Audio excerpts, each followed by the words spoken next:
لیکن اسے مل لیے ہیں تو ان کے لیے مہر مثلی ہے۔ اب مہر مثلی کا کیا مطلب ہے؟ یعنی اس عورت کی قوم میں جو رواج ہے، یعنی جتنا مہر عموماً اس کے خاندان کی عورتوں کا مقرر ہوتا ہے اس کے مطابق اسے مہر دلوایا جائے گا۔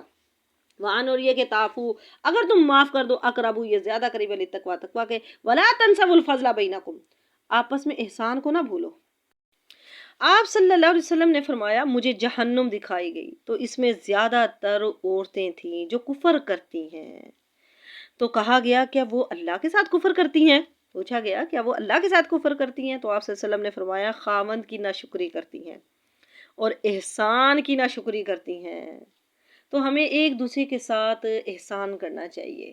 اسما بنت یزید انصاریہ کہتی ہیں کہ ایک مرتبہ نبی کریم صلی اللہ علیہ وسلم میرے پاس سے گزرے اور میں اپنی ہم عمر لڑکیوں کے پاس بیٹھی ہوئی تھی۔ آپ صلی اللہ علیہ وسلم نے ہمیں اسلام کیا اور فرمایا احسان کرنے والوں کی ناشکری سے اپنے آپ کو بچاؤ۔ میں نے پوچھا احسان کرنے والوں کی ناشکری سے کیا مراد ہے؟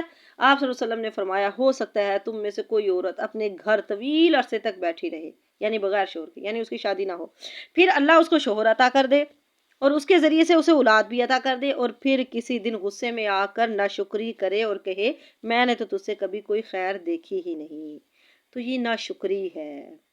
ہمیں احسان کا بدلہ احسان کے ساتھ دینا چاہیے، دوسرے کے احسان کو یاد رکھنا چاہیے۔ اگر کوئی آپ کے ساتھ احسان کرتا ہے تو اس کا شکریہ ادا کرنا چاہیے۔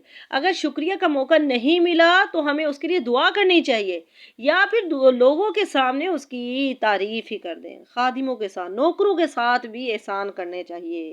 آپ صلی اللہ علیہ وسلم نے فرمایا اگر کسی کا خادم کھانا پکائے اور پھر وہ لے کر آئے اس حال میں کہ وہ اس کھانے کی گرمی اور دھواں برداشت کر چکا ہے، تو مالک کو چاہیے کہ وہ اسے اپنے ساتھ بٹھا کر کھانا کھلائے۔ اگر کھانا کم ہے تو دو چار یعنی اسے نوالے ہی دے دے، تھوڑا بہت اسے دے دے۔ تو خادموں کے ساتھ بھی احسان کرنا چاہیے۔ وَلَا تَنْسَوُا الْفَضْلَ بَيْنَكُمْ، آپس میں احسان کو نہ بھولو۔ ان اللہ، بے شک اللہ تعالیٰ، بما، جو کچھ تعملون تم عمل کرتے ہو، بصیرٌ، دیکھنے والا ہے۔ آگے فرمایا حافظو، تم حفاظت کرو، علی الصلوات، نمازوں کی، والصلاۃ الوسطیٰ، اور درمیانی نماز کی، وقومو، اور کھڑے ہو جاؤ، للہ، اللہ کے لیے، قانتین، فرمانبردار بن کر۔ دیکھیں طلاق کے حکموں میں اللہ تعالیٰ نے نماز کا ذکر فرما دیا کہ دنیا کے معاملات میں غرق ہو کر عبادت کو نہ بھول جاؤ، نمازیں بھی ادا کرو۔ تو اس آیت میں اللہ کا حکم ہو رہا ہے کہ نمازوں کے وقت کی حفاظت کرو، اس کے حدود کی نگرانی رکھو اور اول وقت میں ادا کرتے رہو۔ حضرت عبداللہ بن مسعود نے نبی کریم صلی اللہ علیہ وسلم سے سوال کیا کہ کون سا عمل افضل ہے؟ آپ صلی اللہ علیہ وسلم نے فرمایا نماز کو وقت پر پڑھنا۔ پوچھا پھر کون سا؟ فرمایا اللہ کی راہ میں جہاد کرنا۔ پوچھا پھر کون سا؟ فرمایا ماں باپ کے ساتھ بھلائی کرنا۔ ام فروا جو کہ بیعت کرنے والی عورتوں میں سے تھی فرماتی ہیں کہ نبی کریم صلی اللہ علیہ وسلم سے میں نے سنا آپ صلی اللہ علیہ وسلم اعمال کا ذکر فرما رہے تھے، اسی میں آپ صلی اللہ علیہ وسلم نے فرمایا سب سے زیادہ پسندیدہ عمل اللہ کے نزدیک نماز کو اول وقت میں ادا کرنا ہے۔ الصلاۃ الوسطیٰ، درمیانی نماز، اس کے بارے میں اگرچہ اختلاف ہے مگر جمہور علماء کے نزدیک اس سے عصر کی نماز مراد لی گئی ہے۔ حدیث سے بھی اس کی تائید ہوتی ہے۔ نبی صلی اللہ علیہ وسلم نے غزوہ احزاب کے موقع پر فرمایا، یعنی خندق والے دن فرمایا تھا شغلونا عن الصلاۃ الوسطیٰ صلاۃ العصر ملا اللہ بیوتہم وقبورہم نارا، انہوں نے ہمیں صلاۃ وسطیٰ یعنی عصر کی نماز سے روک دیا، اللہ تعالیٰ ان کے گھروں اور قبروں کو آگ سے بھر دے۔ تو والصلاۃ الوسطیٰ یعنی درمیانی نماز صلاۃ عصر۔ آپ صلی اللہ علیہ وسلم نے فرمایا جس سے عصر کی نماز فوت ہو جائے اس کا گھر تباہ ہو گیا اور مال و اسباب اس کا برباد ہو گیا۔ آپ صلی اللہ علیہ وسلم نے فرمایا جس شخص نے عصر کی نماز چھوڑ دی اس کے اعمال غارت ہو جاتے ہیں، اس کے اعمال ہی برباد ہو گئے۔ اچھا یہاں پر صلاۃ الوسطیٰ کہا گیا، یعنی یہاں پر نماز وسطیٰ کیوں کہا گیا، نماز عصر کیوں نہیں کہا گیا؟ اس لیے کیونکہ صرف عصر کی نماز کی حفاظت نہیں کرنی بلکہ ساری نمازوں کی ہی حفاظت کرنی ہے۔ جس طرح لیلۃ القدر کا نہیں بتایا تاکہ تم 5 راتیں عبادت کرو، اور اسی طرح جمعے کے دن ایک گھڑی ہے جس میں دعا قبول ہوتی ہے، لیکن اس گھڑی کا نہیں بتایا گیا تاکہ تم سارا دن ہی دعا مانگو۔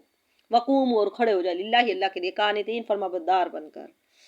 تو عبداللہ بن مسعود نے آپ صلی اللہ علیہ وسلم سے سوال کیا اور سلام کیا، آپ صلی اللہ علیہ وسلم نماز میں تھے، جواب نہیں دیا، پھر سلام پھیرنے کے بعد جواب دیا اور فرمایا کہ اللہ نے حکم نازل فرمایا نماز میں خاموش رہو، یعنی یہ آیت نازل ہونے سے پہلے لوگ نماز میں بات چیت کر لیا کرتے تھے، جب یہ آیت اتری تو چپ رہنے کا حکم دیا، قانتین فرما بردار بن کے کھڑے ہو جاؤ، فرما بردار ہو کر کھڑے ہو جاؤ، یعنی نماز میں کوئی ایسی حرکت نہ کرو کہ جس سے معلوم ہو کہ انسان نماز کی حالت میں نہیں ہے، جیسے کہ کوئی کھانا پینا ہے یا کسی سے کوئی بات چیت وغیرہ کرنا ہے، یعنی ایسے نہیں کرنا چاہیے۔ عربی زبان میں قنوت کے کئی معنی آتے ہیں، مگر یہاں پر مراد سکوت یعنی خاموشی سے ہے، خاموشی سے کھڑے ہو جانا ہے۔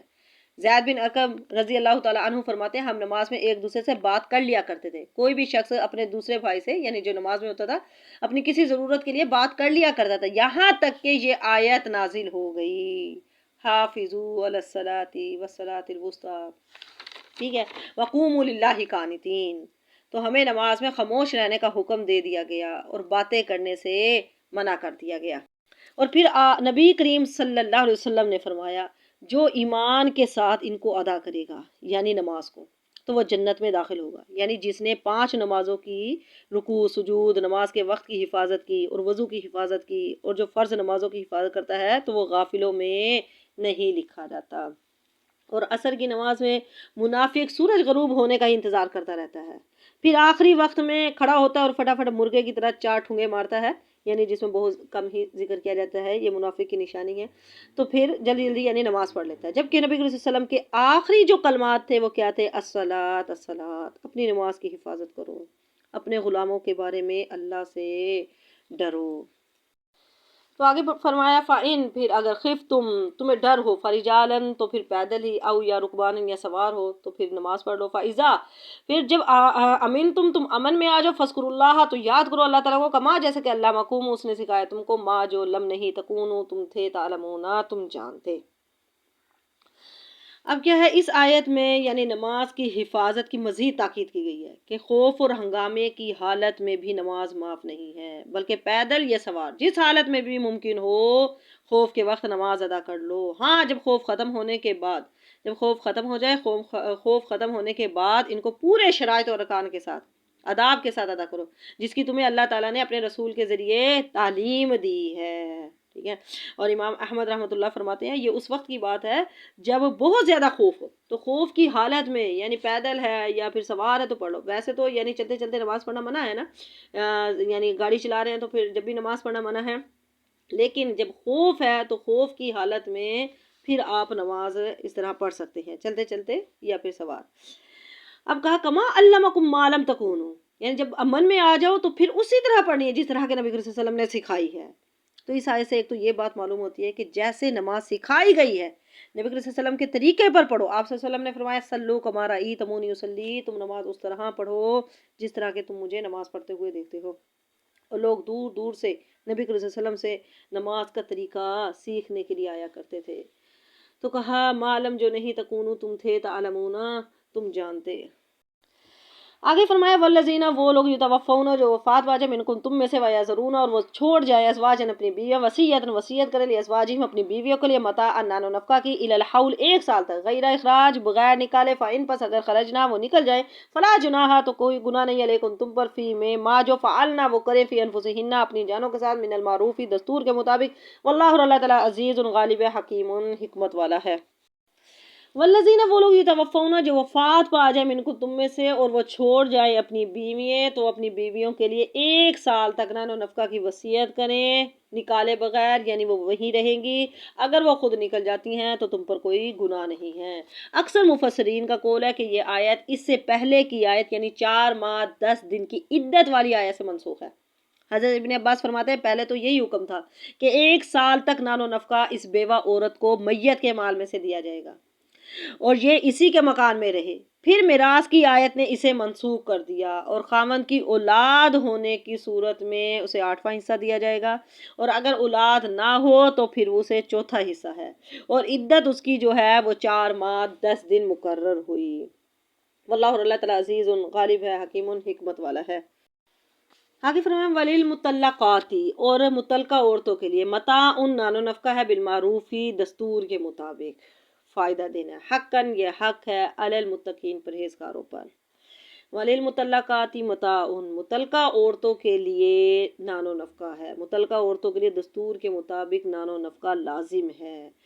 یعنی جب کسی عورت کو طلاق دی جائے تو اسے کچھ نہ کچھ دے دیا جائے، ٹھیک ہے نا، متع طلاق یعنی اسے کچھ نہ کچھ فائدہ پہنچا دیا جائے۔ لوگ کہتے تھے کہ اگر ہم چاہیں تو ہم دیں یا نہ چاہیں تو ہم نہ دیں، تو اللہ تعالیٰ نے یہ آیت نازل فرما دی، یہ حقاً علی المتقین پرہیزگاروں پر، یعنی یہ لازم ہے پرہیزگاروں پر کہ اسے کچھ نہ کچھ دیا جائے۔ پیچھے ہم نے پڑھا تھا کہ یعنی ان متعلقہ کو سامان دینے کا حکم تھا جنہیں نہ خاوند نے ہاتھ لگایا ہو اور نہ مہر مقرر ہوا ہو، ٹھیک ہے، جبکہ اس آیت میں اب تمام متعلقہ ہو، جو بھی ہے، جس کو بھی طلاق دی گئی ہے، جیسی بھی وہ عورت تھی، تو متعلقہ عورتوں کو اچھے طریقے سے کچھ سامان اور کپڑوں کا جوڑا وغیرہ دے دو، یعنی دے کر اسے رخصت کرنے کا حکم ہے تاکہ عورت کی کچھ دل جوئی ہو جائے، یہ احسان کا تقاضا ہے، ٹھیک ہے نا۔ کذالک اسی طرح یبین اللہ بیان کرتا ہے اللہ تعالیٰ لکم تمہارے لیے آیاتی ہی اپنے احکام، لعلکم تاکہ تم تعقلون تم عقل کرو، تم سمجھو۔